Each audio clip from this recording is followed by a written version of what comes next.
जीवन से ना हारो जीने वाले,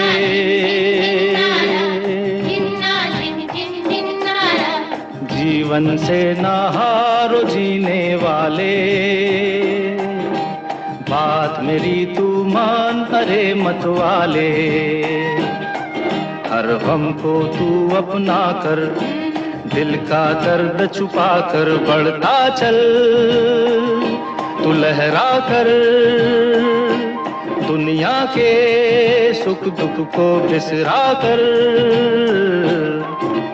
जीवन से ना हारो जीने वाले, बात मेरी तू मान रे मत वाले।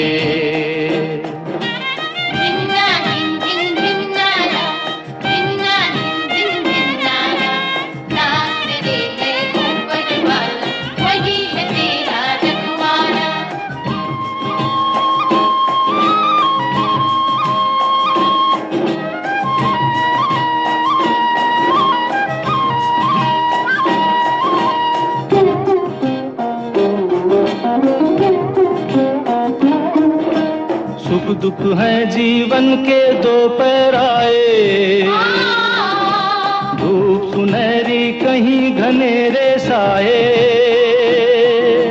सुख दुख है जीवन के दो पैराए, धूप सुनहरी कहीं घनेरे साए। जो सूरज अंधियारे में खो जाए, वही लौट कर नया सवेरा लाए। तो बढ़ता चल तू लहरा कर दुनिया के सुख दुख को बिसरा कर। जीवन से ना हारो जीने वाले, बात मेरी तू मान ले मत वाले। जिन्ना जिन जिन जिन्नारा, जिन्ना जिन जिन जिन्नारा, साथ तेरे है ऊपर वाला, वही है तेरा रखवाला। ओम शांति। किसी लेखक ने अपने जीवन की कहानी 5 अध्याय में लिखी है। ऑटोबायोग्राफी इन 5 chapters। Chapter number 1। मैं एक रास्ते से जा रहा था। अंधियारी रात थी। एक गड्ढा था। मुझे नहीं दिखा, मैं गिर गया।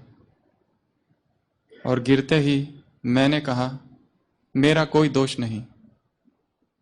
और मैं सदा के लिए उसी गड्ढे में रह गया। Chapter number 2। मैं रास्ते से जा रहा था। अंधियारी रात थी। वहां एक गड्ढा था। और जाते समय मैंने अपने आप को ऐसे बताया कि जैसे मुझे पता ही नहीं वहां गड्ढा है, जबकि वहां गड्ढा था, ये मुझे पता था। और मैं गिर गया। और गिरने के बाद मैं फिर चिल्लाया, मेरा कोई दोष नहीं है। I am not at fault। और मुझे निकलने के लिए बहुत समय लगा। Chapter number 3। मैं रास्ते से जा रहा था। अंधियारी रात थी। एक गड्ढा था। मुझे पता था वहां गड्ढा है, परंतु आदत पिछली 2 बार की। और मैं गड्ढे में गिर गया। और गिरते ही मैंने कहा, दोष मेरा है। और मैं उस गड्ढे से तुरंत बाहर निकल गया। Chapter number 4। मैं रास्ते से जा रहा था। अंधियारी रात थी। एक गड्ढा था। मैं गड्ढा से बाजू से होकर निकल गया। चैप्टर नंबर 5 क्या होगा? रास्ता ही बदल दिया। Chapter number 5, I change the path. जीवन हमें सिखाता है, बहुत कुछ सिखाता है। Life You are the greatest teacher. You present to us with so many papers, but the questions are often out of syllabus. जीवन से एक कंप्लेंट है कि जो सवाल तू देती है, हे जीवन, वो क्वेश्चंस आउट ऑफ सिलेबस होते हैं। पर यही जीवन हमें बहुत कुछ सिखाता है, बहुत कुछ। ऐसा कोई सम्राट नहीं, ऐसा कोई व्यक्ति नहीं, ऐसी कोई महान आत्मा नहीं जिसके जीवन में विघ्न, समस्याएं, परिस्थिति नहीं आए। रादर जब ये आते हैं उसके बाद ही हम परिपक्व होते हैं। किसी ने बहुत अच्छा चित्र भेजा था 2 हिरणों का। पहला हिरन अभी बच्चा है, छोटा है, उसे एक तीर लगा और वो नीचे गिरा हुआ है एक तीर से। अब वही हिरन बड़ा हो गया है, मैच्योर्ड हो गया है, खड़ा है और उसके पूरे शरीर में तीर ही तीर है, पर वो गिरा नहीं, खड़ा है। That is life.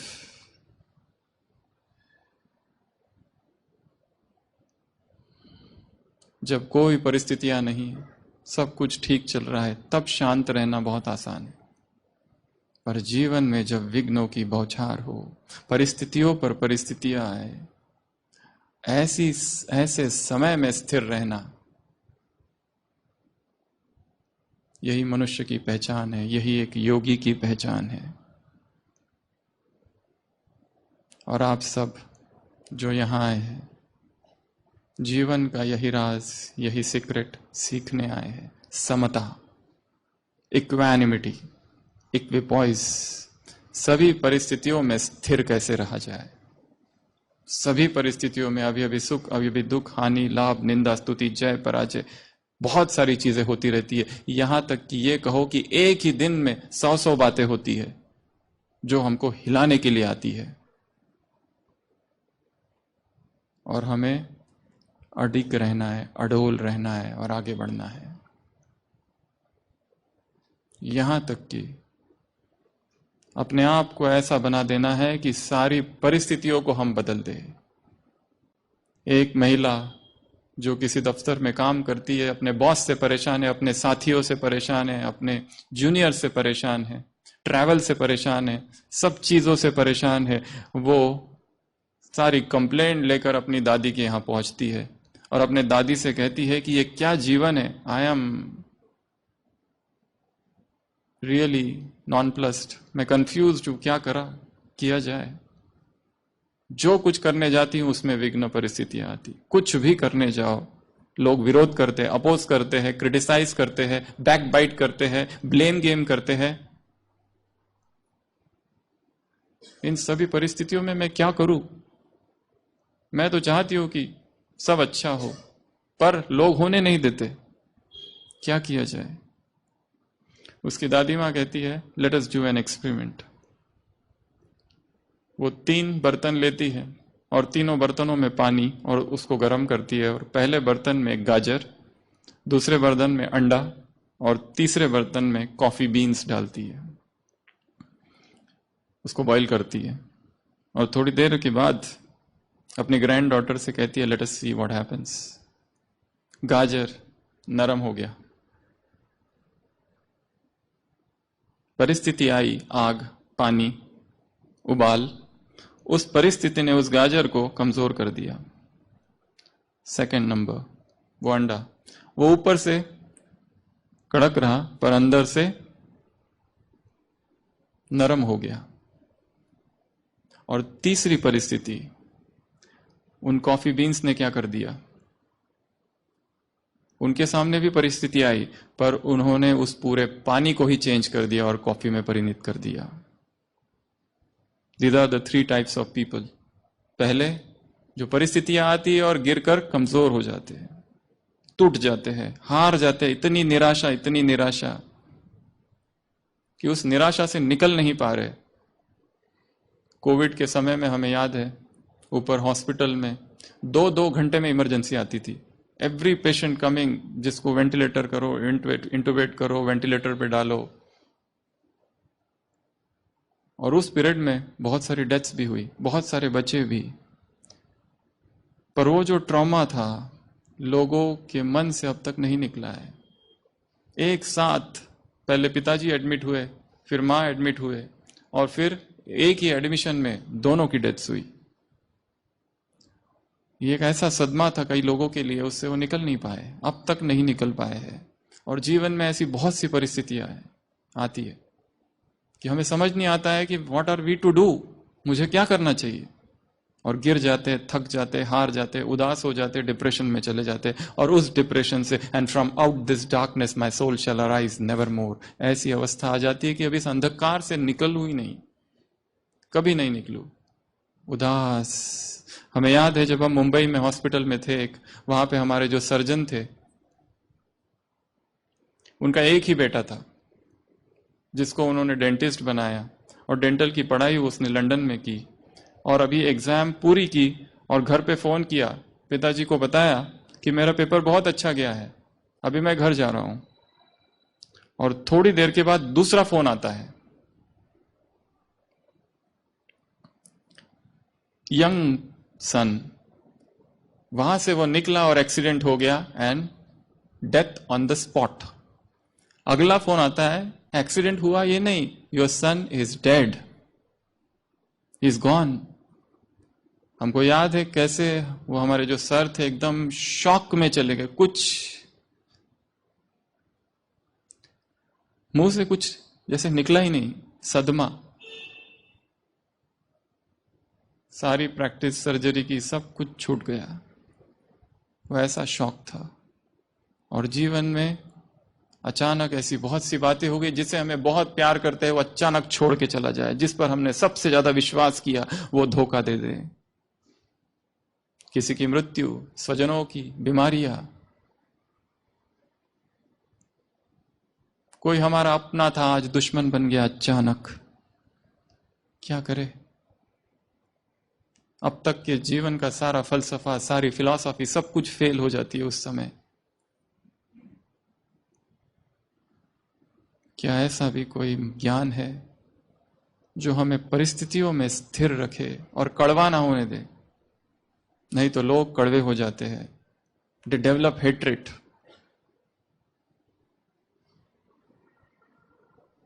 ऐसी ही कुछ बातें सीखने के लिए, जानने के लिए, समझने के लिए आप सब यहाँ आए हैं। और यहाँ आते ही आप सब ने एक बात तो नोटिस की होगी कि यहाँ की जो भूमि है, इस वातावरण में कुछ तो है,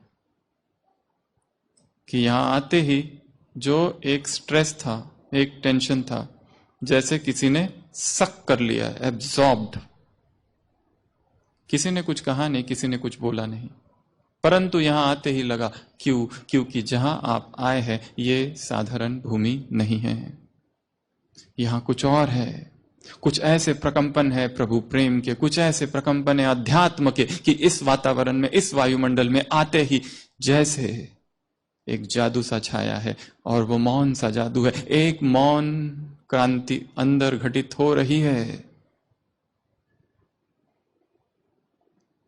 यहां बैठे बैठे ही अंदर कुछ हो रहा है। यहां सुनते सुनते ही हम सुनते हुए भी अपने सारे जीवन को देख रहे हैं। एक झलक उस जीवन की भी आंखों के सामने आ रही है कि यहां के लोग कौन है, क्या है ये लोग, कैसी दिव्यता है, कैसी इनकी वाणी में वो प्रभाव है। What power, what force, what magnetism, what करिश्मा, क्या है। और एक नहीं, सभी ऐसे ही है, और दिखने में सभी यंग है। क्या है? हमें याद है जब हम सबसे पहली बार इस भूमि में आए थे, शांतिवन सब ने देखा होगा, हमें तो ये नहीं पता था कि ब्रह्मा कुमारीज क्या होता है, कुछ नहीं। तब छोटी उम्र थी, 22, MBBS पूरा हो चुका था, and I was fired with love of God, कि वो परमात्मा कौन है, कहाँ है। और ऐसी अवस्था थी कि यदि वो भगवान मुझे नहीं मिला तो मैं मर जाऊंगा, कुछ नहीं चाहिए मुझे, ना डिग्रियां चाहिए, ना कुछ चाहिए, सब कुछ सब छोड़कर आई वॉज अटेंड उस वैराग की एक अवस्था में। संसार की ऐसी कोई संस्था नहीं, ऐसा कोई इंस्टीट्यूशन नहीं जहां हम नहीं गए, सब जगह गए। केवल गए नहीं, वहां की फिलॉसफी एस्कॉन से लेके हरे कृष्ण मूवमेंट, श्री श्री रविशंकर, माता अमृतानंदमयी, श्री रामकृष्ण मिशन, चिन्मय मिशन, योगादा सत्संग सोसाइटी, इंडियन वेस्टर्न, सारी फिलॉसफीज। ऐसा कोई संस्था नहीं छोड़ी, ऐसी कोई किताब नहीं छोड़ी, ऐसा कोई धर्म नहीं छोड़ा। सब जगह, सब जगह ईस्टर्न फिलॉसफीज, वेस्टर्न फिलॉसफीज, और भक्ति में इतने डूबे थे। एक तरफ एमबीबीएस था और दूसरी तरफ प्रभु प्रेम। एक तरफ मेडिकल की पढ़ाई चालू थी और दूसरी तरफ हे कृष्ण हे कृष्ण हे कृष्ण, कहां है तू। हजारों राम कथाएं और कितनी सत्संग, और कृष्ण कितनी भागवत कथाएं और ज्ञानेश्वरी, और कितनी कितने अलग अलग संस्थाएं, कहां कहां नहीं गए। क्योंकि एक स्पार्क जागृत हो गया, और वो स्पार्क ऐसा था कि अनस्टॉपेबल, मैं रुक ही नहीं सकता था।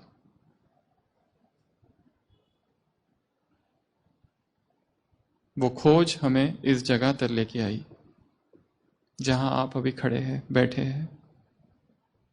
जो फर्स्ट डे था और एंट्री की शांतिवन, जो अभी गेट नंबर 6 से पहले गेट नंबर 2 था, और हमको लगा डेजावू, ये स्थान को मैंने देखा है।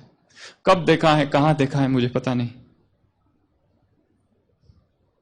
पर यह स्थान मैंने देखा है। और इसी स्थान में पुनर्जन्म हुआ 30 नवंबर 2003।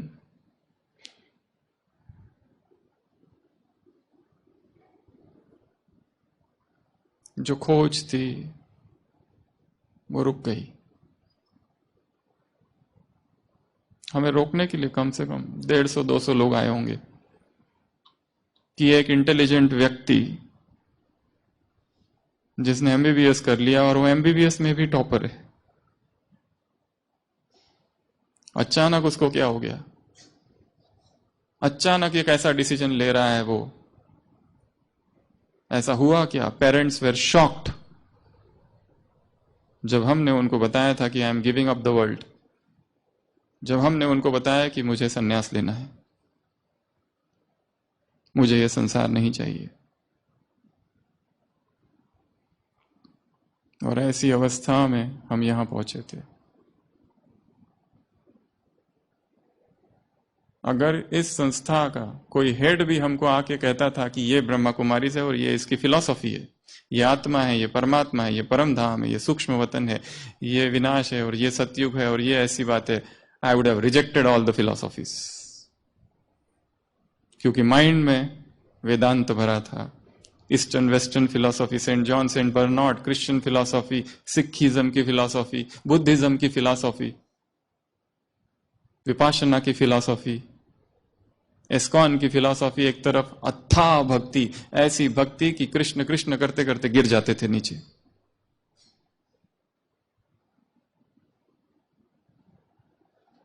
एक तरफ भक्ति, एक तरफ मेडिकल साइंस, तीसरी तरफ वैराग, और एक तीसरी तरफ सारा संसार जो हमारे विरोध में खड़ा था। हमारे पिताजी ने एक लेटर लिखा था, Atal Bihari Vajpayee, prime minister of India, my son has been hypnotised, please help, he is joining Ramakrishna मठ।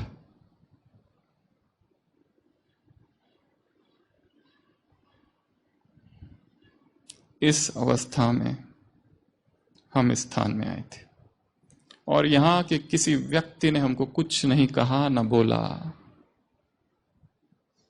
जो हुआ वो मौन था, वो मौन क्रांति थी। जो लोग नए हैं उनके सामने ये अनुभव हम नहीं बता सकते पूरा। थोड़ा आप यहाँ की बातों को जब समझेंगे तो शायद फिर कभी मुलाकात होगी तो आगे का अनुभव सुनाएंगे। पर कहने का भाव, जिस स्थान पर आप बैठे हैं, this is not a ordinary place. और यहाँ पर आपको लाया किसने? ये एक प्रश्न हम हमेशा सभी से पूछते हैं। कौन लेके आया आपको यहाँ पर? कौन लेके आया? बाबा छोड़ के कौन लाया यहाँ पर? बहनें लेके आई, इनविटेशन आया, किसी दोस्त ने कहा चलो होके आते हैं, चलो घूमने जाते हैं, वहां से फिर थोड़ा उदयपुर और कुंभलगढ़ और थोड़ा सा उधर भी साइट सीइंग कर लेंगे, ये भी कर लेंगे, वो भी कर लेंगे, ऐसा भी कर लेंगे, वैसा भी कर लेंगे, चलो छुट्टियां है जाके आते हैं। यहां आने के लिए ये सब कारण नहीं है। यहां व्यक्ति इतना आसानी से नहीं आ सकता है। कई बार हम देखते हैं किसी और के नाम पे कोई और आ जाता है, टाइम पर टिकट कैंसिल होती है, आने वाला कोई और होता है, कोई और आ जाता है। यहां आने के लिए एक ही चीज चाहिए, और वो चीज है जन्म जन्म का किया हुआ पुण्य।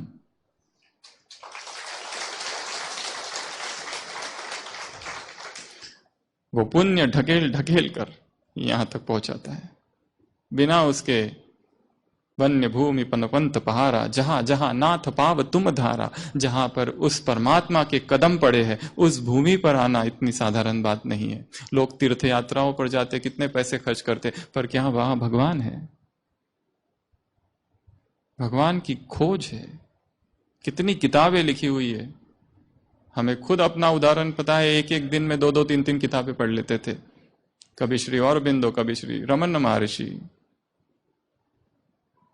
कंप्लीट विवेकानंद लिटरेचर 15 डेज में पूरा किया था, 8 वॉल्यूम्स।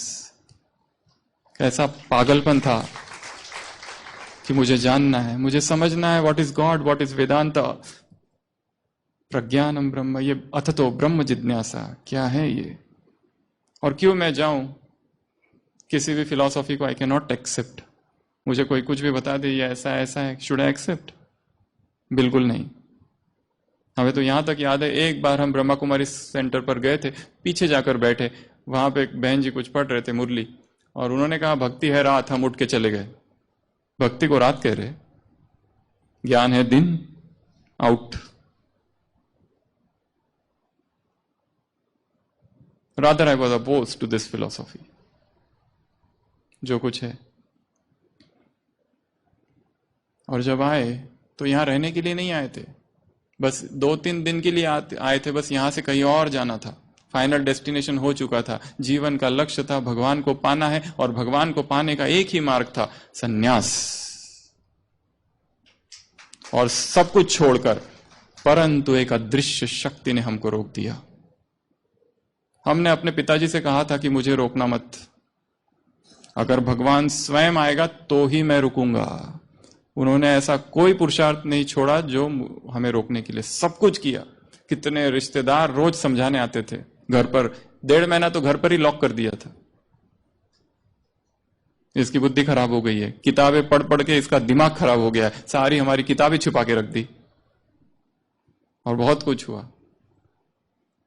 बस हम तो जाने ही वाले थे, उसी दम लास्ट मोमेंट पे यहां पहुंचे, इस भूमि पर, और किसी ने रोक दिया। और जो रोकने वाला था वो व्यक्ति नहीं था, वो मनुष्य नहीं था, वो कोई देवता नहीं था, कोई धर्मात्मा नहीं था, कोई तीर्थंकर, कोई ईश्वर पुत्र, कोई बुद्ध, कोई महावीर, कोई धर्म स्थापक नहीं था। वो कुछ और था, जिसकी हमने कल्पना भी नहीं की थी। जिसके लिए हम जा रहे थे वो पहले ही मिल गया। जिसके लिए संसार छोड़ने का संकल्प किया था, उस टेंडर एज में, at the age of 21, I was ready कि मुझे जाना है, मैं नहीं रुकूंगा। क्यों रुकू? ये संसार जैसे एक नरक कुंड लगने लगा था, मुझे केवल भगवान को पाना है, बस। हम यहां आ गए और किसी ने रोक दिया। यहां आते ही हमको, इंग्लिश में कहते डेजावू, जैसे पता लगा उस गेट में हम हैं। तपस्या धाम देखा है सबने, वो गोल, वो देख लेना, साइड से तपस्या धाम है। हम अभी एंट्री किए ही नहीं, पर हमें पता लगा कि जैसे वहां कुछ है, आगे कुछ है, यहां कुछ है, यहां ये है, यहां वो है। हमें तो पता ही नहीं है, स्थान ही नहीं पता, नाम ही नहीं सुना है इसका कभी। I don't know the Brahma Kumaris philosophy. किसने रोका? और रोका भी तो ऐसा रोका कि रुक ही गए। तो आप सब बहुत भाग्यशाली है जो इस भूमि तक पहुंचे हैं, और इस भूमि में कुछ है, प्यूरिटी की पावर है, ब्रह्मचर्य की शक्ति है। नहीं तो यह संभव नहीं कि ऐसे दिव्य अलौकिक अनुभव हो जाए। और एक तो ये तो केवल एक आत्मा, ऐसे असंख्य हजारों आत्माएं हैं जिनके अनुभव आप सुनेंगे। इसलिए कह रहा हूं कि इस कॉन्फ्रेंस में सबसे अच्छा स्पीच अगर आपको सुनना है तो वो उनके द्वारा नहीं होगा जो यहां पर बैठकर आपको भाषण देंगे। अगर वास्तव में आपको स्पीच सुनना है तो इस कैंपस में घूमो, शांतिवन, इधर वहां पर डाइनिंग में, किचन में कुछ माताएं हैं सेवा कर रही है, कुछ भाई है जो सेवा कर रहे हैं। उनको तो ये भी नहीं पता यहां कोई कॉन्फ्रेंस चालू है, वो बस सेवा कर रहे हैं। भोले हैं, अनपढ़ है, पढ़ने भी नहीं आता है उनको, लिखना भी नहीं आता है, बोलने भी नहीं आता है, भाषण तो उनको बहुत दूर की बात है। उनको पूछो एक प्रश्न, तुम यहां क्यों आए और कैसे आए? वो आत्मा, वो व्यक्ति जो आंसर देगी, वो सबसे बड़ा भाषण होगा, क्योंकि वो उसका अनुभव होगा।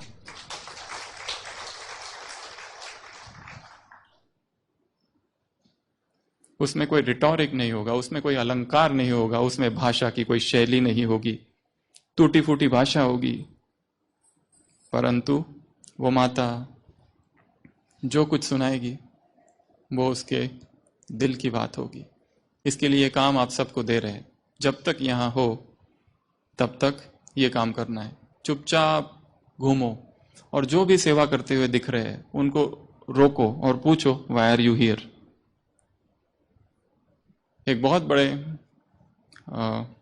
पुलिस कमिश्नर अपना अनुभव सुनाते, जो यहाँ कभी आए थे। तो वो उधर ऊपर ज्ञान सरोवर में थे और वो प्रदर्शनी है वहां पर। तो एक माता बूढ़ी अनपढ़ उनको वो प्रदर्शनी समझा रही थी, ये आत्मा, ये परमात्मा। और वो तो स्केप्टिक, बिल्कुल नास्तिक, उनको इन चीजों से कोई लेना देना नहीं। वो तो जबरदस्ती आ गए थे किसी कॉन्फ्रेंस में। तो लास्ट में वो उसने प्रदर्शनी पूरी की तो उन्होंने फिर ऐसे प्रश्न पूछे कुछ माता से। तो उस माता ने उसको नीचे से ऊपर तक देखा ऐसे और कहा कि इतने बड़े साहब हो, ये नहीं समझ में आता आत्मा परमात्मा कौन है? तुमको इतना नहीं समझ में आता है? वो बात ऐसी हट कर गई, दिल को लग गई। वो गए और वहां जो सेवा केंद्र है, सेंटर, वहां जाकर पूरा कोर्स किया। सारी साइंटिफिक बुक्स है इस इंस्टीट्यूशन में, वो पढ़ी और फिर लॉजिकली एक्सप्लेन समझ में आया कि यह ऐसा है। Rather this is the only true philosophy of the world, rather this is the last station. हमारा अपना अनुभव है कि सभी संस्थाओं से जाकर, सभी संस्थाओं से गुजरकर हम अंत में यहां पहुंचे हैं। मंदिरों में पढ़ाई की है एमबीबीएस की बैठकर, इतनी भक्ति। और रामनवमी होती थी तो राम जी का रथ पकड़ के लेके जाते थे। एस्कॉन में कहां कहां कितनी संस्थाएं हैं। कभी ये संस्था, हर दिन एक नई संस्था, हर दिन एक नई किताब, एक नई philosophy. And ultimately I reached here. इसके लिए आप सब से भी एक निवेदन है कि यहां बैठकर जो सुना रहा है कुछ भी स्वीकार नहीं करना। Do not believe because these people are saying. Do not believe because Brahma Kumari is saying. Do not believe because it is written in books below. Do not believe because it has been coming from tradition. Do not believe because it is somebody else's experience. Find the truth yourself. खुद ढूंढो सत्य क्या है। किसी भी बात का स्वीकार नहीं करना, खुद ढूंढो। ये खोज है, स्वयं की खोज। ये लोग कह रहे हैं इनका अनुभव है, हम क्यों माने? हमें अपनी सत्य की खोज करनी है। परंतु सत्य की खोज के लिए सत्य की प्यास चाहिए। क्या वास्तव में सत्य ढूंढना है? क्या वास्तव में जीवन में स्थिर रहना है? जीवन की परिस्थितियों में अड़िग रहना है कि बस ऐसे ही बहते रहेंगे जीवन भर? डोल रहे 10 साल के बाद भी डोल रहेंगे। क्या हम करें कि जो हमारा जीवन दिव्य बन जाए? 2 मार्ग है संसार में केवल, पहला मार्ग संसार की ओर जाने वाला, दूसरा भगवान की ओर जाने वाला, और दोनों ही मार्ग में आग है, आग। दोनों ही मार्ग में खतरनाक आग है। ऐसा नहीं कि अध्यात्म में टर्न हो गए तो आग नहीं है, वहां भी आग है, संसार में भी आग है। संसार के लौकिक मार्ग में भी कदम कदम पर जलना है, परिस्थितियां है, विघ्न है, समस्या है, चैलेंजेस है, प्रॉब्लम्स है, परंतु एक अंतर है दोनों में। संसार के मार्ग से जाते हुए जल जल कर आखिर में राख बन जाता है व्यक्ति, और अध्यात्म के मार्ग पर चलकर जल जल कर सोना बन जाता है, सूर्य सा चमकता है, सारे विश्व को प्रकाशित करता है अपने जीवन से, अपनी वाणी से, अपने कर्मों से। इतने श्रेष्ठ और इतने दिव्य कर्म हो जाते हैं। तो life presents many different issues, problems. हमें उनके साथ क्या करना है, तो इस भूमिका के साथ हम आगे बढ़ेंगे। क्या किया जाए? यहां आए हैं तो यहां से कुछ लेकर जाना है, यहां आए हैं तो यहां आना टर्निंग पॉइंट हो जाए जीवन के लिए। अब तक का जो जीवन था यहां आने से पहला, और अभी जो जीवन होगा वो दूसरा होगा। क्रॉसवर्ड, इधर या इधर, now you have to take a decision. वही चलने दो जो चालू था, या ऑप्शन बी। एक किताब है इंग्लिश में, गूगल की जो सीईओ है उसकी लिखी हुई, ऑप्शन बी। उसका पति मर जाता है, उदास हो जाती है, डिप्रेशन में चली जाती है, जीवन समाप्त। क्या करूं समझ ही नहीं आता है। फिर कोई आके उसे बताता है there is also an option B in life.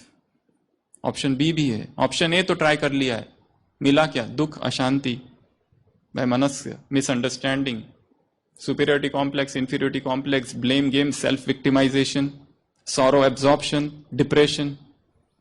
क्या ऑप्शन बी भी है? क्या कोई दूसरा मार्ग भी है? क्या कोई ऐसा भी मार्ग है कि जीवन जिसमें दिव्य बन जाए और जिन परिस्थितियों में हम रहते वहीं रहते हुए भी अपने आप को स्टेबल रख सके?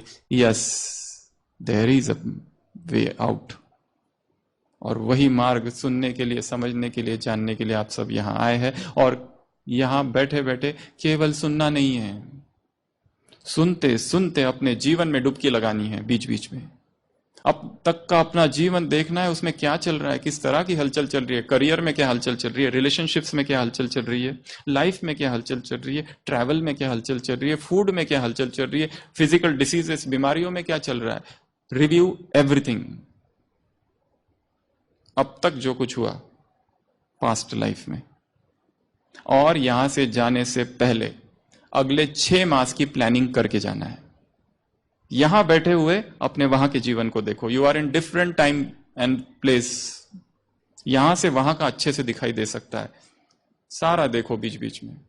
ये मेरा घर, पति पत्नी, बच्चे, माता पिता, ये ऑफिस, ये ट्रैवल, ये जॉब, ये बिजनेस, क्या हो रहा है वहां पर, कौन सी हलचल है। At a distance you can see nicely, distance से, दूर से देख सकते हो कहां गड़बड़ चल रही है वहां पर। और वहां की गड़बड़ के लिए यहां से ही प्लानिंग बना के जाना है। तो 2 काम है। पहला काम, अब तक का जो जीवन है उसको रिव्यू करना, क्या क्या हुआ। सेकंड काम, जो वहां करना है उसकी शॉर्ट प्लानिंग, सूक्ष्म प्लानिंग करके जाना है। कहां गड़बड़ हो रही है मुझसे, कहां गलती हो रही है और क्यों हो रही है। ये 2 काम सबको करने हैं। अब टॉपिक पर आते हैं फिर से। स्वीटनेस इन एडवर्सिटी। शेक्सपियर ने लिखा है, King Lear, sweet are the uses of adversity. जब हमारी ग्रोथ कब होती है? अनुकूल परिस्थितियों में नहीं होती है। कब होती है? प्रतिकूल परिस्थितियों में। सम्राट कहां बनते हैं? जब विरोध हो, युद्ध हो, वहां पर। धर्म क्षेत्र कुरुक्षेत्र, ये कुरुक्षेत्र है, धर्म क्षेत्र चल रहा है।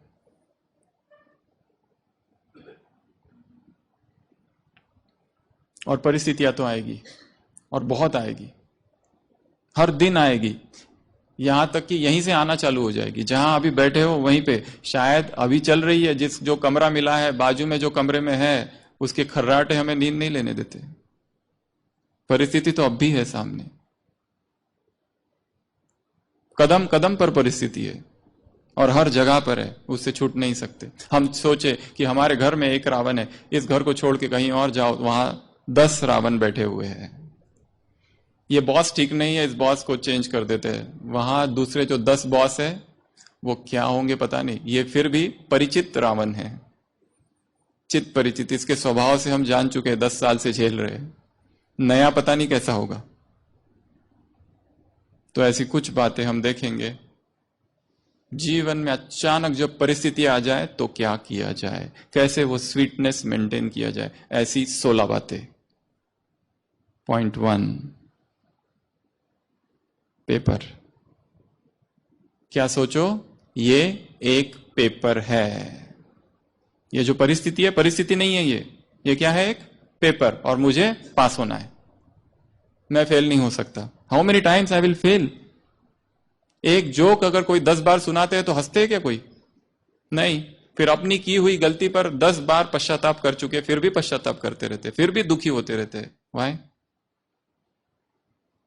Forget, full stop. Now the new पर सर्कमस्टांसेस, न्यू परिस्थिति जो आएगी उसको क्या समझना है, ये एक क्या है, पेपर है। और पेपर में मुझे क्या करना है, I have to come out with flying colours. मुझे पास करना है ये paper. I can not afford to fail this time. और पेपर लेबल लगा के नहीं आएगा कि मैं पेपर हूं। पेपर एक व्यक्ति होगा, पेपर एक परिस्थिति होगी। एडिसन के लिए कहा जाता था 1910, उसका जो 1000 आइलैंड फार्म था, पूरी लैब, सबको आग लग गई और सब कुछ भस्म हो गया, जल रहा है। लाखों का पैसा उसमें लगाया, लाखों का रिसर्च। उसका बेटा भाग भाग के आता है पीछे से। उसके बेटे ने यह अनुभव लिखा है रीडर डाइजेस्ट 1953 के, एडिसन का बेटा। उसने ये अपने पिताजी का अनुभव लिखा है कि मैं भाग भाग के अपने पिताजी के पास गया and he was just standing like this. सब कुछ जल रहा है, इतने जीवन भर की कमाई, सारा रिसर्च, सब कुछ। एडिसन अपने बेटे से कहता है, बेटे जाओ अपनी मां को बुला के लाओ। यह ऐसा नजारा फिर देखने को नहीं मिलेगा, इतना सब जलते हुए। पर इसका मतलब ये नहीं है कि वो खुश है। विद इन 6 मंथ्स सब कुछ फिर से रिक्रिएट कर दिया।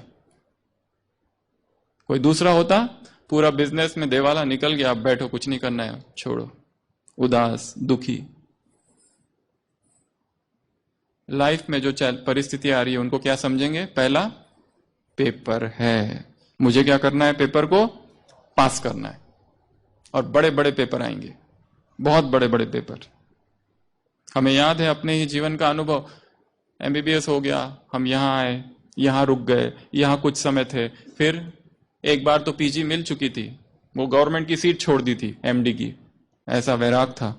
फिर यहां आए, फिर लोगों ने कहा तुम पढ़ाई करो, फिर पढ़ाई की, फिर एंट्रेंस एग्जाम दी, फिर से सीट मिली, और फिर से गए, फिर से पढ़ाई की, कुछ पढ़ाई कहीं और की, फिर मुंबई पहुंचे। यहां से किसी ने एक डॉक्टर का एड्रेस दिया था, वो डॉक्टर के पास गए तो उन्होंने कहा व्हाट डू यू नो। हमने कहा हमारा कोर्स एक्सपीरियंस नहीं है अभी तक कोई मेडिसिन का।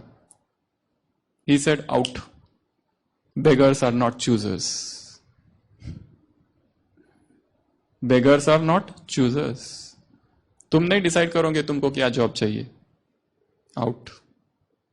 एक दूसरी जगह पहुंचे थे, वहां पे जो हेड थे उन्होंने कहा था यू आर बिलो जीरो। और फिर एक समय ऐसा आया कि उनके जितने पेशेंट थे वो केवल हम ही देखते थे, सारे सीरियस पेशेंट्स। हम गए, पहला ही दिन था हॉस्पिटल का, और जो रहने के लिए स्थान दिया गया वहां पर दारू की बोतलें थी। हमने सोचा मधुबन के जैसे पवित्र वायुमंडल से हम सीधा इस नरक में, बिल्कुल नहीं, मुझे नहीं रहना है यहां, आई एम गोइंग बैक। रात भर मेडिटेशन में बैठे, और फिर किसी का एक मैसेज आया सुबह सुबह, if you want to shine like a sun, अगर तुम्हें सूर्य सा चमकना है, first you should burn like a sun, तुम्हें सूर्य जैसा जलना होगा। और फिर हम रुक गए। 3 दिन लगे वो कमरा साफ करने को, और डटे रहे, और वो सब सीखा जो सीखना चाहिए था। नहीं तो सोचा था भाग के आ जाओ, क्यों सीखे, हमें तो यही ठीक है, comfort zone, but the real growth happens when you go out of the comfort zone. First क्या समझना है? पेपर मुझे पास करना है। Second, paper tiger. Paper tiger होता है ना, कागज पर निकाला हुआ शेर, उससे कोई डरता है क्या? तो जो भी परिस्थिति, विघ्न, समस्या आ रही है, ये सब क्या है? पेपर टाइगर है। I am not afraid. मैं इनसे डरता नहीं हूं। ये बहुत छोटे, मैं बहुत ऊंचा हूं, परिस्थितियां छोटी है। ये वाक्य अपनी डायरी में नोट करके रखना। हर परिस्थिति से बड़ा मैं हूं। बहुत पावर है इस वाक्य में। हर परिस्थिति से बड़ा मैं हूं। कुछ भी परिस्थिति आने दो, कैसी भी आने दो, I am greater than every circumstances that is happening in life. क्या समझेंगे? पेपर टाइगर, ये मुझे डरा नहीं सकता। एक महिला होती है, रात में सोती है, एक ही स्वप्न दिखता है उसे रोज। वो स्वप्न क्या? अंधेरी रात है, वो भाग रही है और एक काली परछाई बहुत बड़ी उसका पीछा कर रही है। वो भाग रही है, भाग रही है, भाग रही है, काली परछाई उसकी पीछा कर रही है, और अचानक उसकी नींद खुलती है, धड़कन के साथ। रोज स्वप्न वही पूरा हो जाता है। वो परछाई कौन है? कभी नहीं दिखता है।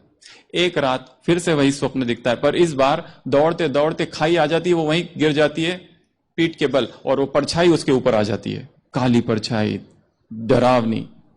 और वो उस परछाई से पूछती है, हु आर यू? तुम कौन हो? वो परछाई कहती है, मुझे क्या पता, इट इज योर ड्रीम। मुझे क्या पता, ये स्वप्न तुम्हारा है, ये सब मन का खेल था। स्वप्न में देखा हुआ डरावना स्वप्न भी हमें सबकॉन्शियस को प्रभावित करता है।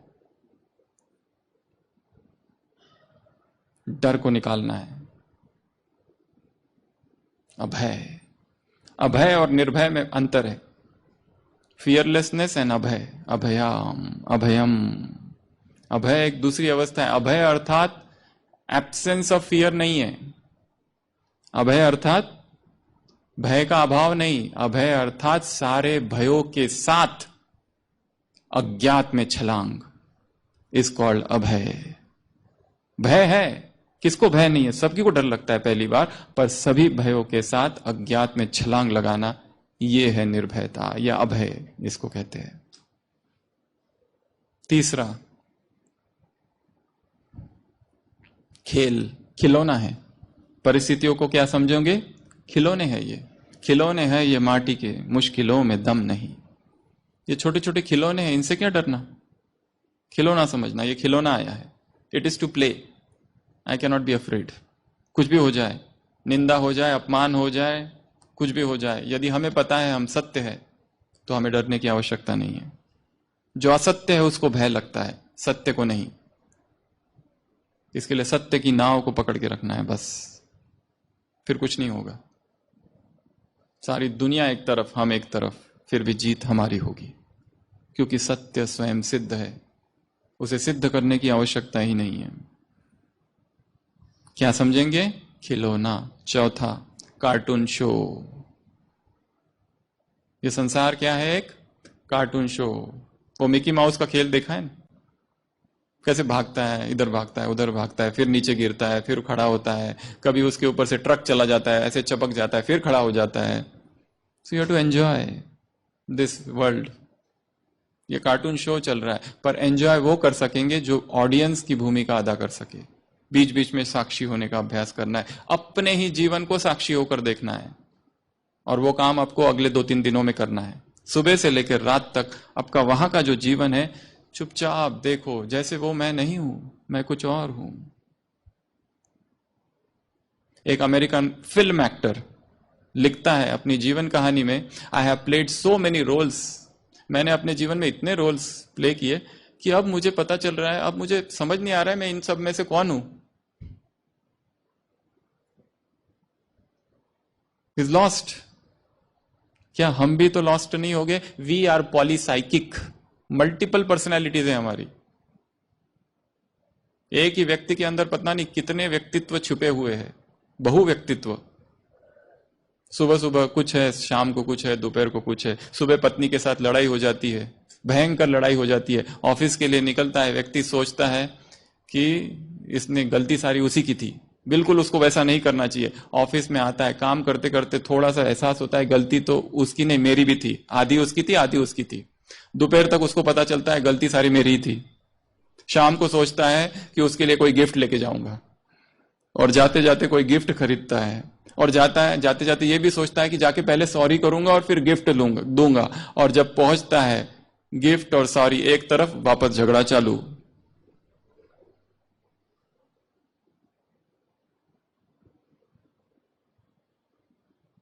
बहुत व्यक्तित्व, कितने व्यक्ति हमारे अंदर भरे हैं, पॉलीसाइकिक पर्सनालिटीज। पहले तो अपने आप को खोज करनी है, अपना आप। अगर कोई आपसे पूछे हु आर यू, ये उत्तर तो कभी मत देना मैं आत्मा हूं। This is not the answer. Who are you तो खोज है, हमें अपनी खोज करनी है। मैं हूं को मुझे ही पता नहीं, ये तो सूचनाएं हैं सारी, आत्मा है, परमात्मा है, परम धाम है, ये है वो है, मन बुद्धि है, संस्कार है, ये सूक्ष्म शरीर है, ये सब सूचनाएं बहुत है, सबके पास है। हु एम आई? हमें याद है एक बार किसी बहन ने हमसे, विदेश की एक बहन जो ब्रह्मा कुमारी में 40 साल से जो इससे जुड़ी हुई है, और उसने हमसे प्रश्न पूछा, मुझे एक प्रश्न है, क्या उत्तर दोगे? हमने कहा पूछो। उसने कहा हु आर यू, और ये भी कहा कि मुझे वो उत्तर मत देना जो मैं जानती हूं।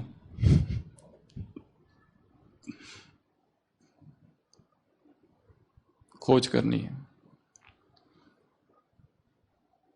कार्टून शो चल रहा है, ये साक्षी होकर देखना है इसको, दूर से, डिटैच्ड ऑब्जर्वर। स्वामी विवेकानंद का सारा लिटरेचर पढ़ो, एक भाव उनमें हमेशा है। हजारों लेटर्स लिखने उन्होंने वहां से यहां पर अपने साथियों को, एक चीज उसमें है डिटैच्ड ऑब्जर्वर की। वहां से लिख रहे हैं, मैंने भाषण दिया, मेरा बहुत सम्मान हुआ, पर कितना डिटैचमेंट है उसमें। अपने बारे में ही लिख रहे हैं जैसे ऐसे कि मैं नहीं लिख रहा हूं, कोई और है, थर्ड पर्सन। यहां पर दादी प्रकाशमणि थे, मुझे नहीं पता कितने लोगों ने उनको देखा, पर वो जब बात करते थे तो थर्ड पर्सन में बात करते थे। दादी को आज एक संकल्प आया है, कभी ये नहीं कहते थे मुझे संकल्प आया है, as if a third person, वो खुद दूसरा है कोई। ये बड़ी ऊंची अवस्था है चेतना की, डिटैच्ड ऑब्जर्वरशिप। पांचवा, माउंटेन। परिस्थिति को क्या समझना, एक पर्वत है जो मुझे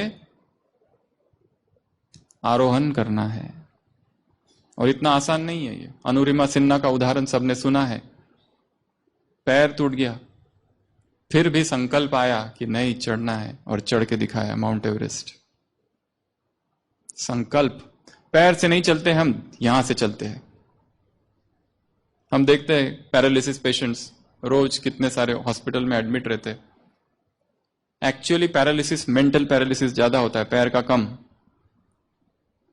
एक व्यक्ति का पैरालिसिस था, 7th फ्लोर पे था, जापान की कहानी है। रोज डॉक्टर उसे कहते थे ठीक हो तुमको चलना चाहिए।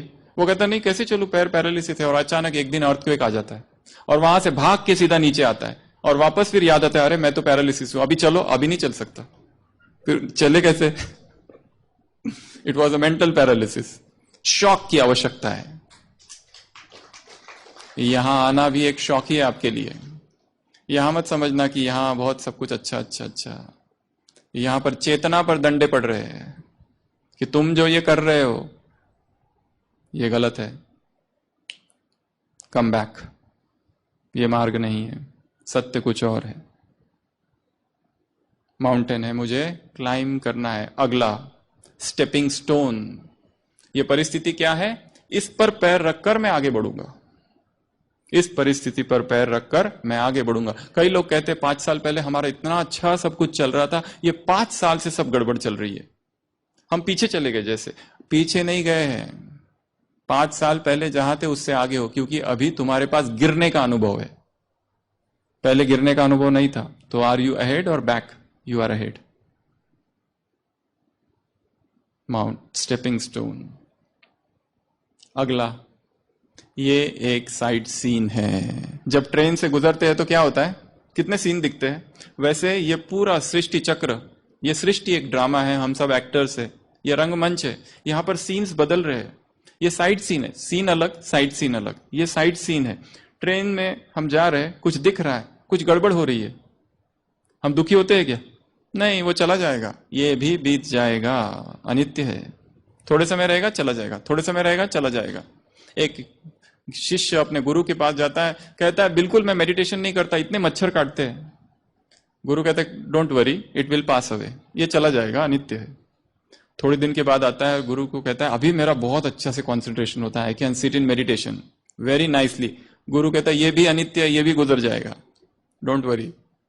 सब गुजर रहा है, यहां पर सब चेंज हो रहा है, चेंजिंग चेंजिंग चेंजिंग, सब बदल रहा है।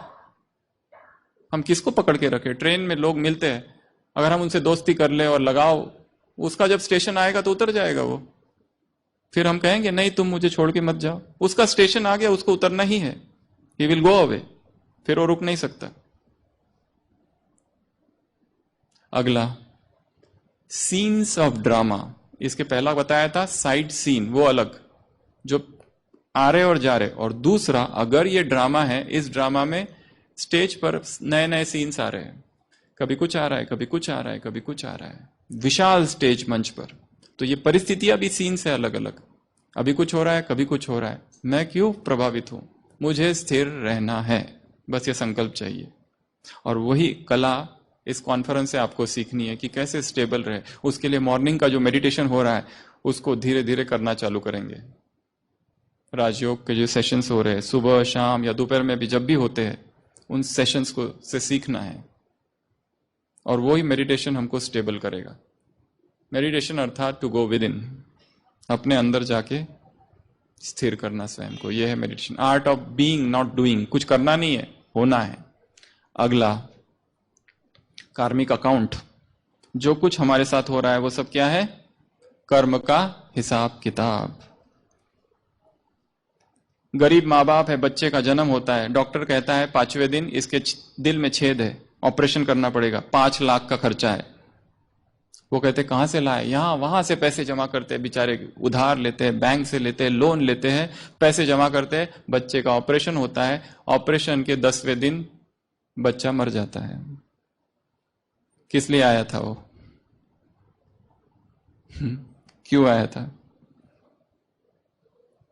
तुमने भी लिए होंगे 5 लाख उससे, कभी वो लेने आया था, वापस लेके चला गया। इट वॉज अ कार्मिक अकाउंट। अगला टच स्टोन, हर परिस्थिति एक टच स्टोन है, फिलॉसोफर स्टोन, जिसको हाथ लगाते ही हम दिव्य बन जाएंगे, पारस बन जाएंगे, वो हमें चमकाने के लिए आ रही है। अगला, हर परिस्थिति एक आग है, और आग में सोने को जब डाला जाता है तो कुंदन बन जाता है, प्योर गोल्ड, खालिस। जो परिस्थिति आ रही है उसमें ही तो पता चलेगा कितना स्टेबल है। कोई कहे मैं 20 साल से मेडिटेशन करता हूं, और परिस्थिति आ गई, थोड़ी सी निंदा हो गई, अपमान हो गया, और सीधा उदास। श्री नरेंद्र मोदी जी का एक वीडियो है जो हमने सुना था, उसमें उन्होंने कहा, उनसे पूछा गया what is the secret of your energy? उन्होंने कहा पिछले 2 दशकों से, 2 डेकेड्स, हर दिन मैं 1 किलो 2 किलो गालियां खाता हूं और गालियां खा खा के पावरफुल होता हूं। देखना आप, इट इज अवेलेबल।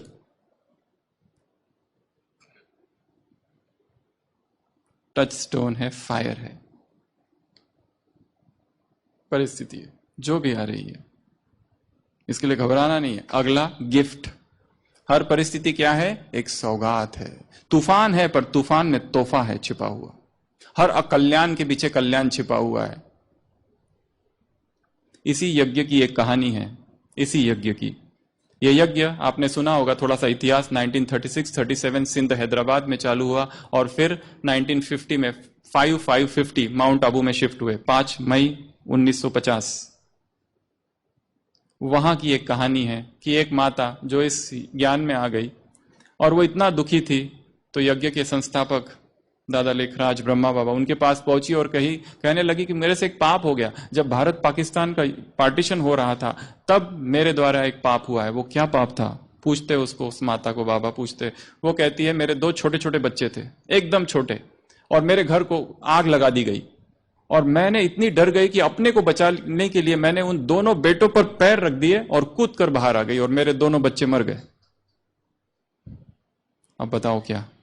ये गिल्ट से मैं मुक्ति नहीं हो पा रही हूं, क्या करूं? बाबा ने पूछा, क्या उसके बाद तुम इस ज्ञान में आई? उसने कहा हाँ। उसी के बाद जो उदासी आई, उसके बाद फिर अध्यात्म ढूंढा और यहां पहुंची। तो बाबा ने कहा अगर वो ना होता तो ये भी नहीं होता। You have to accept that now. अगर वो ना होता तो ये भी नहीं होता। माना बहुत खराब बात थी और माना मेरे से बहुत बड़ा पाप हुआ है, पर क्या इट्स गिल्ट कॉन्शियसनेस के साथ मैं आगे बढ़ सकूंगा जीवन में? कभी नहीं। अपने आप को माफ कर दो, सेल्फ कंपैशन।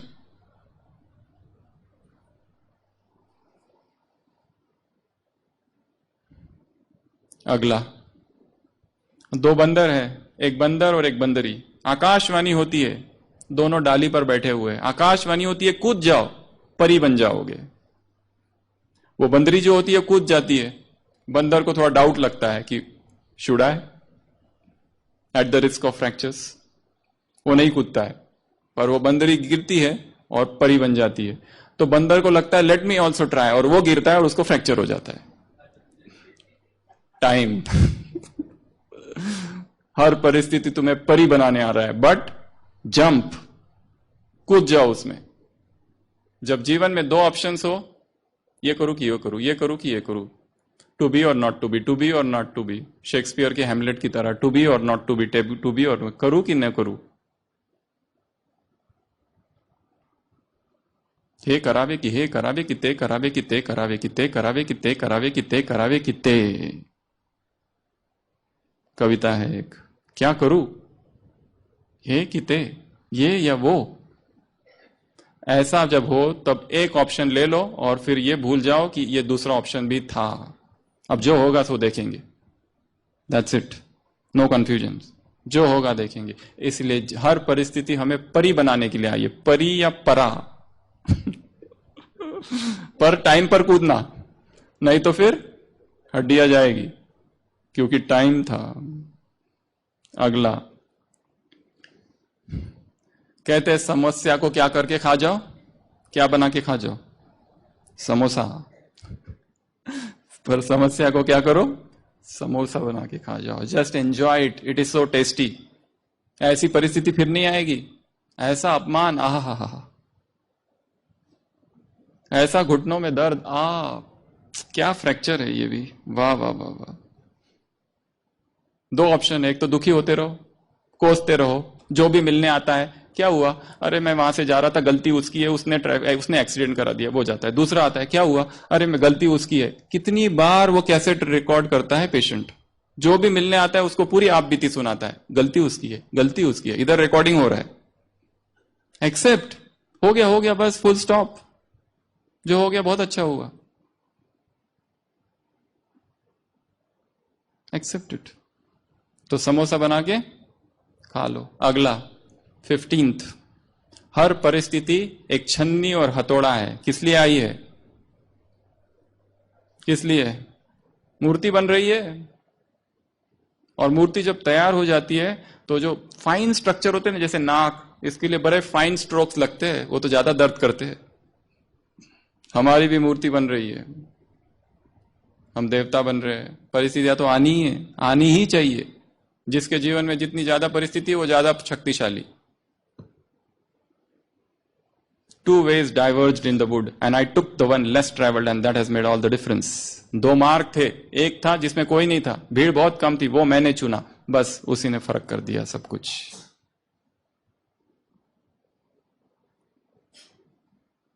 छन्नी और क्या है, हथौड़ा, chisel and hammer. Last point, हर परिस्थिति एक चुनौती है, चैलेंज।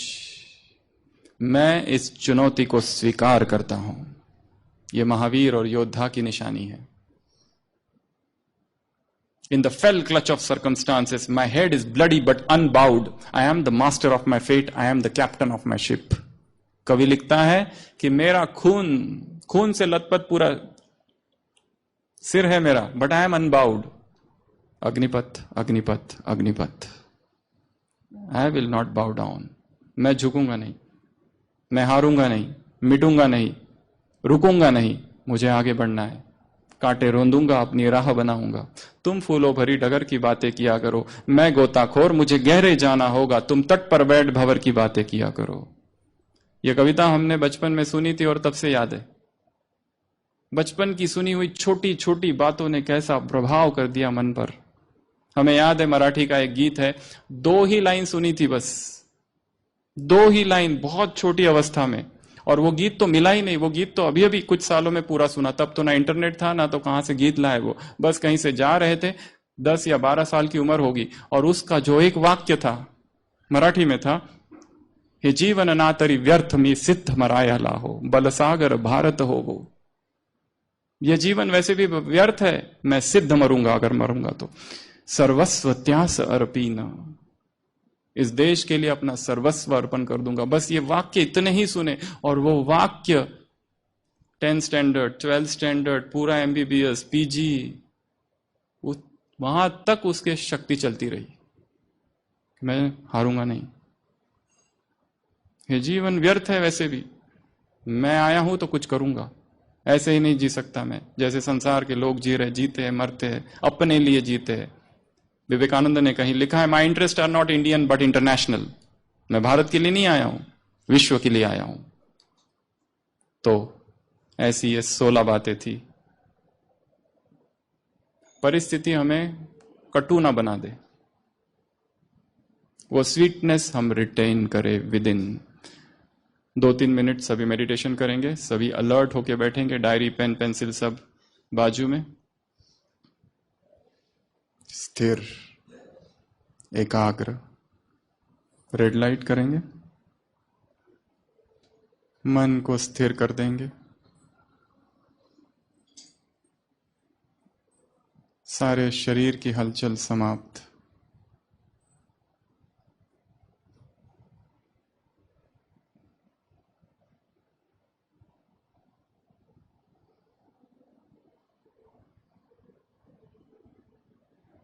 शांत वायुमंडल, अव्यक्त वातावरण, आंखें बंद।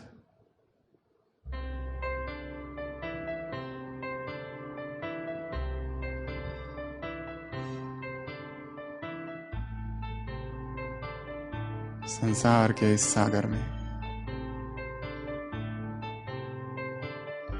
चैतन्य की वह बूंद मैं हूं।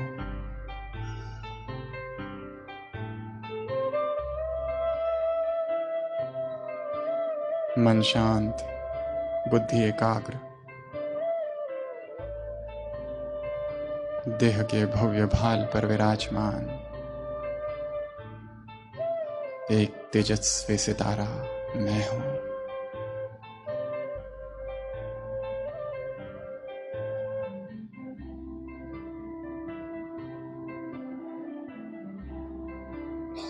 संपूर्ण स्थिरता,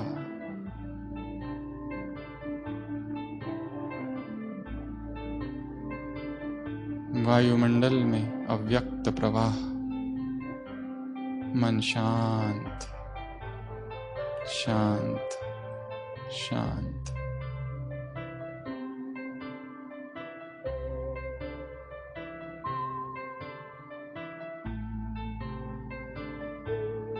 मेरे अंग अंग में शांति के प्रकंपन है, मन प्रेम से भरा है। ये कहाँ आ गया हूं मैं, ये कौन सा स्थान है, क्यों अचानक मन स्थिर हो रहा है। ये कौन है जिसने मन के तनाव को खींच लिया।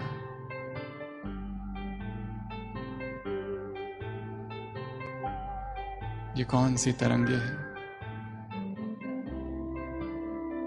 ये कौन लोग हैं जो घूम रहे हैं, बोल रहे हैं।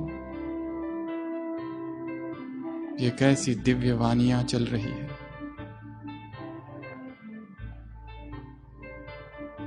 एक नजर अपने लौकिक घर की ओर डालेंगे जहां हम रहते हैं। घर के कमरे, दीवारें, वहां के लोग, वहां की वस्तुएं।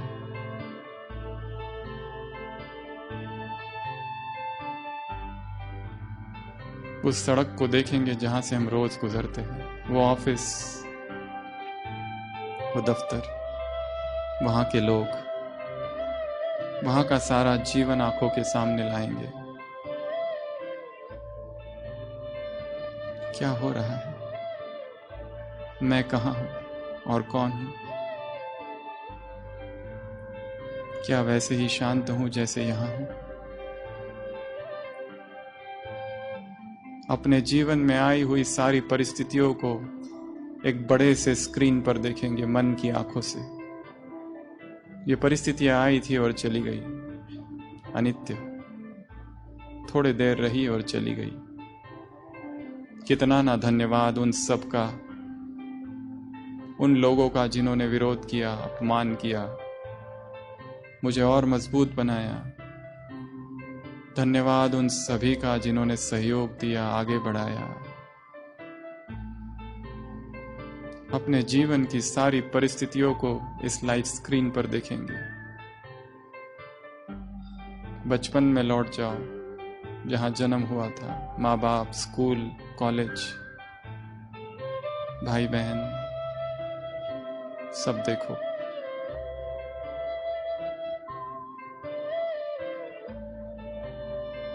मैं साक्षी हूं। कहाँ गया वो बचपन, वो उमंगे, वो तरंगे? क्या करना चाहता था और क्या बन गया हूं? कहीं दिशा भूल तो नहीं हुई है, कहीं भटक तो नहीं गया हूं?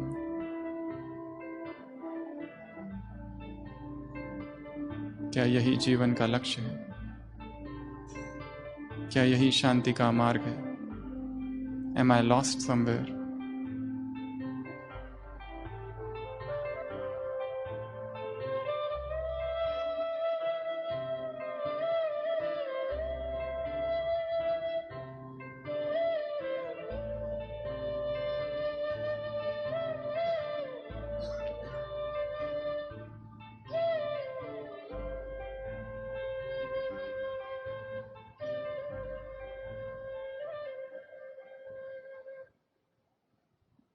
वापस अपने वर्तमान समय में आ जाएंगे, सभी आंखें खोलेंगे और देखेंगे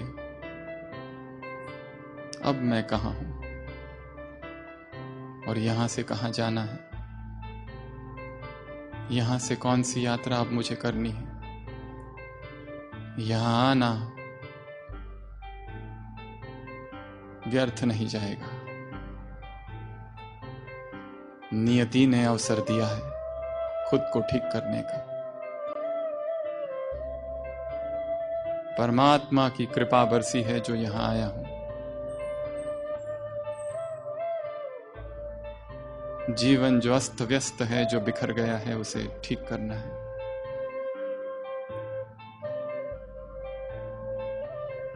और यहां पर जो कुछ अब तक सुना, जो सुनूंगा, उन सब के लिए सबका दिल से धन्यवाद।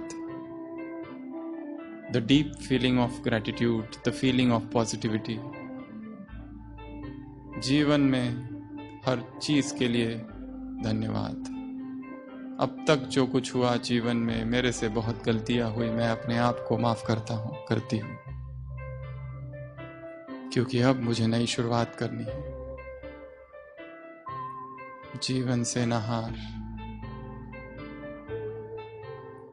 आगे बढ़ना है, और आगे और आगे और आगे।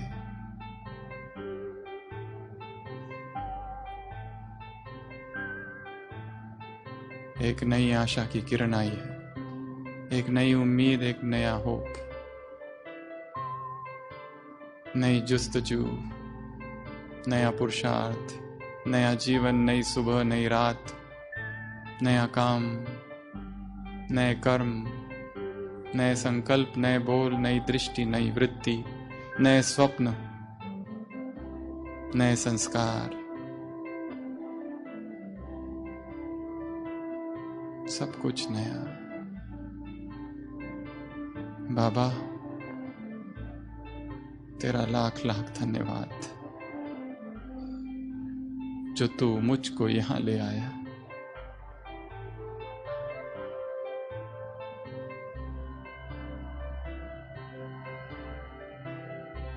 सभी खड़े हो जाएंगे, मौन। एक दूसरे का इस तरह से हाथ पकड़ लेंगे, हमारी तरफ देखते हुए, आंखें बंद, आंखें बंद,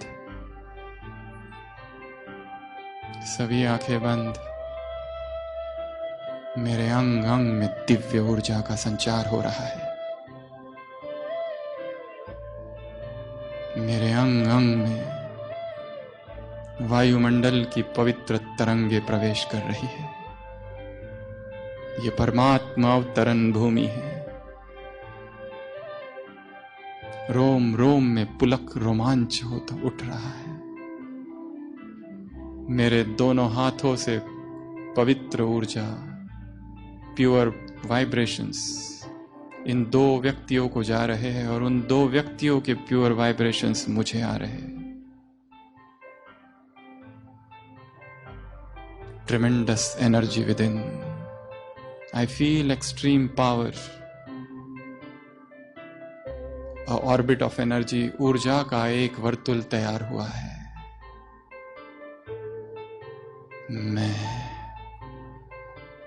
मैं ऊर्जावान हूं, वीर्यवान हूं, दिव्य हूं, अमृतस्य पुत्रा।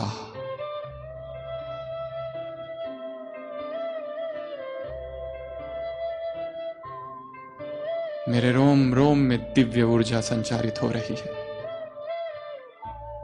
पुराने विचार, पुरानी मान्यताएं, पुरानी बिलीफ सिस्टम्स, सब कुछ नष्ट हो रही है। चेतना का फिर जन्म हो रहा है। चेतना को पंख मिले हैं। संकल्प है मेरा इस सभा में, इन सभी आत्माओं के बीच और परमात्मा भूमि के बीच सबसे बड़े तीर्थ में यह संकल्प है कि अब के बाद का जीवन संपूर्ण पवित्रता का होगा। सारी नेगेटिविटी, सारी इंप्योरिटी, सारा व्यर्थ, सारा किचड़ा मैं यही त्यागता हूं। अब अनुभव करेंगे मेरे सिर पर स्वयं भगवान ने हाथ रख दिया है। विजयी भवा।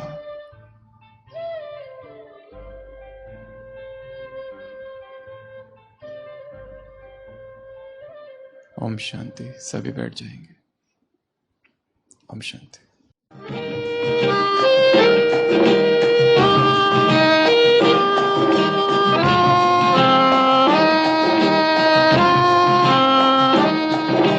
बहती नदियाँ तुझको याद दिलाए, समय जो जाए कभी लौट न आए। बहती नदियाँ तुझको याद दिलाए, समय जो जाए कभी लौट ना आए। दीप तो वो जो हवा में जलता जाए, खुद को जलाकर जग को राह दिखाए। तो बढ़ता चल, तू लहरा कर, दुनिया के सुख दुख को बिसरा कर। जीवन से ना हारो जीने वाले, बात मेरी तू मान रे मत वाले। हर गम को तू अपना कर, दिल का दर्द छुपा कर। बढ़ता चल, तू लहरा कर, दुनिया के सुख दुख को बिसरा कर। जीवन से ना हारो जीने वाले,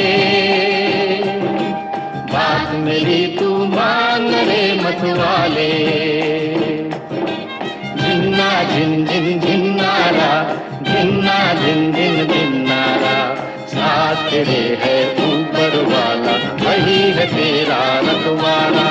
धिन्ना धिन धिन